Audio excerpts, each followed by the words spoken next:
We also know what is really going on.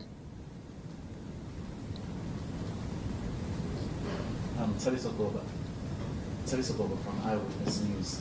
I mean, I know obviously, I see obviously how you're answering the questions that you don't want to reveal a lot. You obviously want to reveal it when you get to the Magana Commission. But I just want to speak about, you talked about your safety and how you don't trust the police.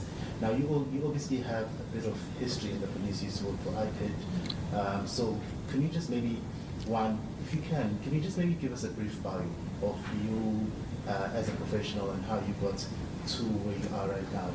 But secondly, just maybe speak to us more around how this institution that you used to work for, now you have to come here, and actually, do you feel like you coming here is the best way of protection, to come out and say, if anything happens to me, this person is responsible? Do you feel that this was your last resort?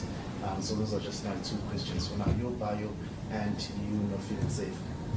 I think just to add on, so you can answer the same question, was about Mkhwanazi's allegations that you were not qualified for your position and you didn't even know what a chief of staff was.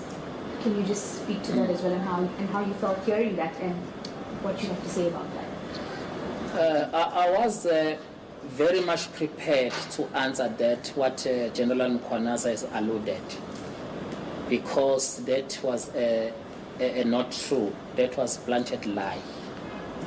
I think he just have personal vendetta against me to tarnish my name, because I joined the police 2004. I grew up in ranks where I joined the detectives, and subsequently I was promoted to the IPID. It was ICD then, as a captain, a senior investigator.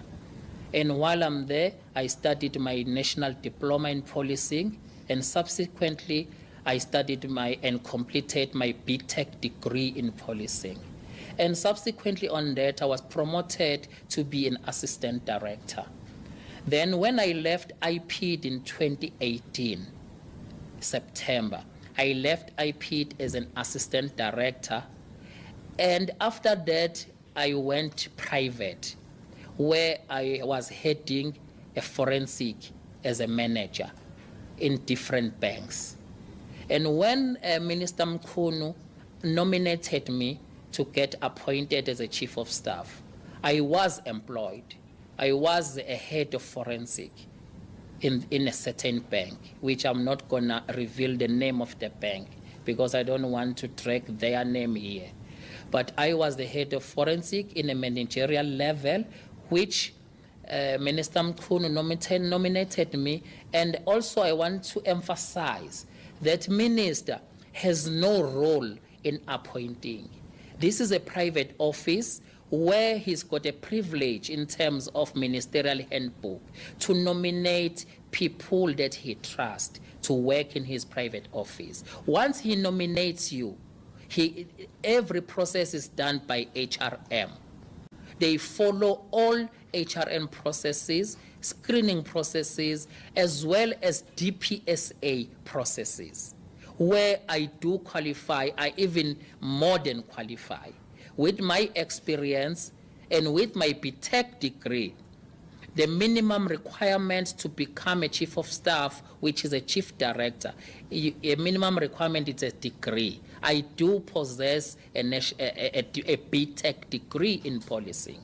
And with my experience, and why General Mkhwanazi was emphasizing that Minister Mkhunu found me unemployed, he was trying to push a narrative that I did not have a continuous experience with the managerial experience. He wanted me to end as an assistant director without me continuing with my experience in the private sector as a head of forensic, which I do qualify with a number of years of experience, a number of years as a supervisor, a number of years as a manager, with my qualification as a BTech degree in policing.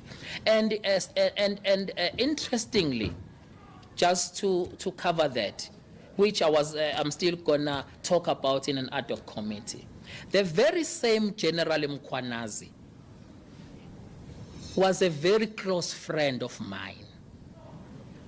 Party together, come to my house, go to his house.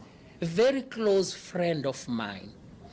And when I was employed in a private sector, General Mkhwanazi knew where I was working. He used even to come to my workplace to visit me. He used to attend our NDF functions, that he knows where I was working. But now, because of desperate move to tarnish my name, he come and blatantly lie that Minister Mchunu found me unemployed, of which he knows very well.